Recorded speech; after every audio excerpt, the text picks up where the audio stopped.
ത്രിയേക ദൈവത്തിന് സ്തുതി. ഒരു സുപ്രഭാതം കൂടെ ഈ ഭൂമിയിലായിരിക്കാൻ തക്കവണ്ണം നമ്മെ അനുഗ്രഹിച്ച നമ്മുടെ കർത്താവിനെ ആദ്യമേ സ്തുതിക്കാം. അഗാപ്പയൻ ബ്ലെസ്സിങ്ങിലേക്ക് ഏവർക്കും സ്വാഗതം. കർത്താവ് ക്രിസ്തു യേശുവിൻ്റെ നാമത്തിൽ എൻ്റെ സ്നേഹവന്ദനം. നമ്മുടെ ഭൂതകാലത്തിലെ തെറ്റുകളെയോ പരാജയങ്ങളെയോ ഓർത്ത് കടുത്ത കുറ്റബോധത്തോടെയാണോ നമ്മൾ ഇപ്പോൾ ജീവിക്കുന്നത്?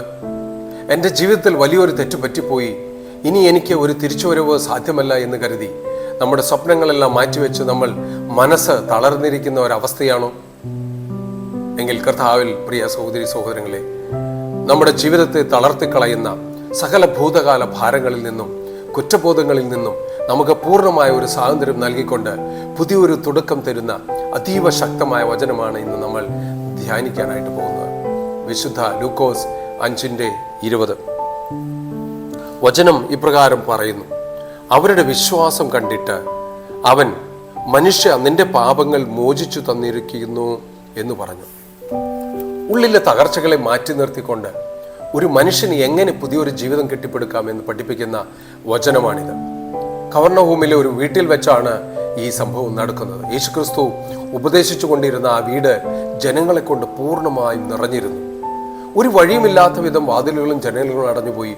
ആ സമയത്താണ് 4 സുഹൃത്തുക്കൾ ചേർന്ന് പക്ഷപാതമെന്ന് പൂർണ്ണമായും തളർന്നുപോയ ഒരു മനുഷ്യനെ കട്ടിലോടുകൂടെ ചുവന്നു കൊണ്ടുവരുന്നത്.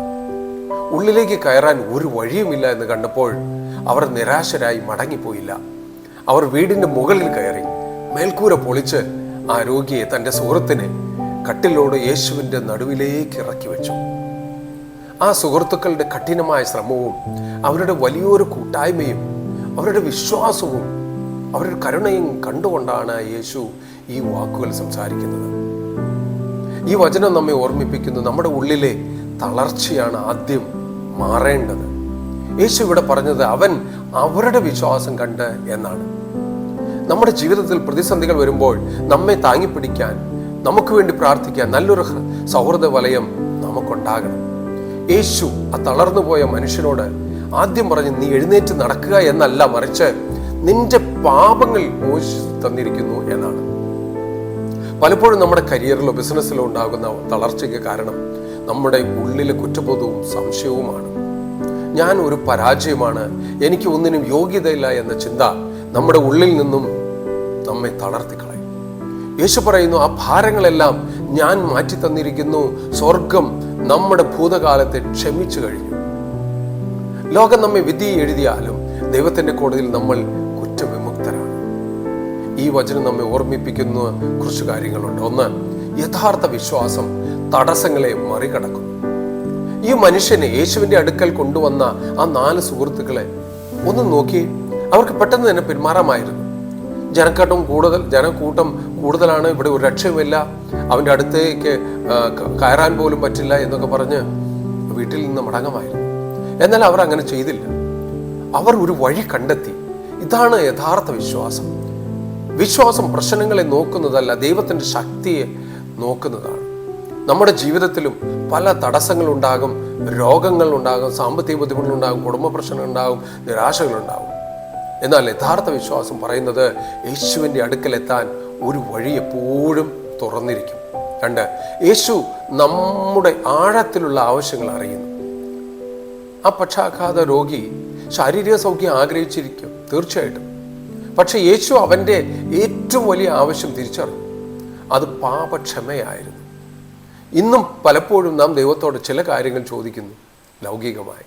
പക്ഷേ ദൈവം നമ്മുടെ ആഴത്തിലുള്ള ആവശ്യങ്ങൾ അറിയുന്നു. നാം പ്രശ്നത്തിന് പരിഹാരം അന്വേഷിക്കുമ്പോൾ ദൈവം നമ്മുടെ ഹൃദയത്തിൻ്റെ മാറ്റവും കൂടെ അന്വേഷിക്കുന്നു.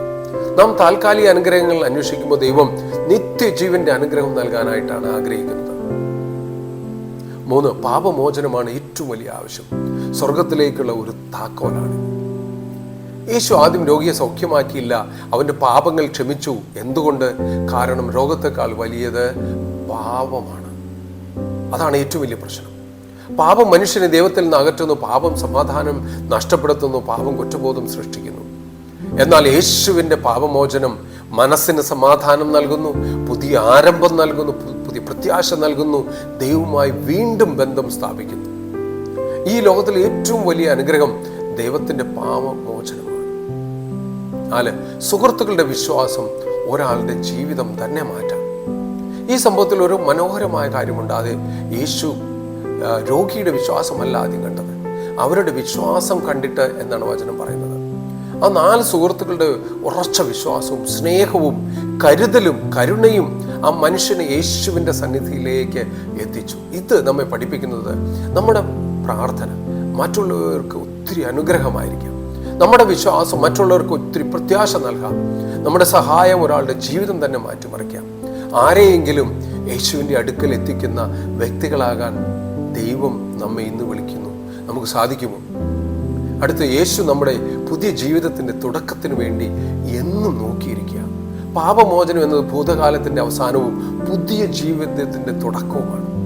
നാം എത്ര വലിയ തെറ്റുകൾ ചെയ്താലും, നാം എത്ര ദൂരെ ആയിരുന്നാലും യേശുവിൻ്റെ കൃപ നമ്മെ വീണ്ടും ഉയർത്താൻ കഴിയും. അവൻ്റെ ഒരൊറ്റ വാക്ക് നമ്മുടെ ജീവിതത്തിൽ സകല ശൂന്യതകളെയും മാറ്റാൻ ശക്തമാണ്. അതുകൊണ്ട് ഇന്നു മുതൽ കപടമായ കുറ്റബോധങ്ങൾ പേറി ജീവിക്കുന്നത് അവസാനിപ്പിക്കുക. യേശു നമ്മുടെ പ്രശ്നങ്ങളെ മാത്രമല്ല കാണുന്നത്, നമ്മുടെ ഹൃദയത്തെയും കാണുന്നു. നമ്മുടെ ആഴത്തിലുള്ള ആവശ്യങ്ങളെയും അവൻ അറിയുന്നു. അവൻ ഇന്നും നമ്മോട് പറയുന്നു, മനുഷ്യ, നിന്റെ പാപങ്ങൾ നിന്നോട് ക്ഷമിച്ചിരിക്കുന്നു. ഇന്ന് നമുക്ക് സ്വയം ഒന്ന് ചോദിക്കാം, ഞാൻ യേശുവിൻ്റെ അടുക്കൽ എൻ്റെ ജീവിതം കൊണ്ടുവന്നിട്ടുണ്ടോ?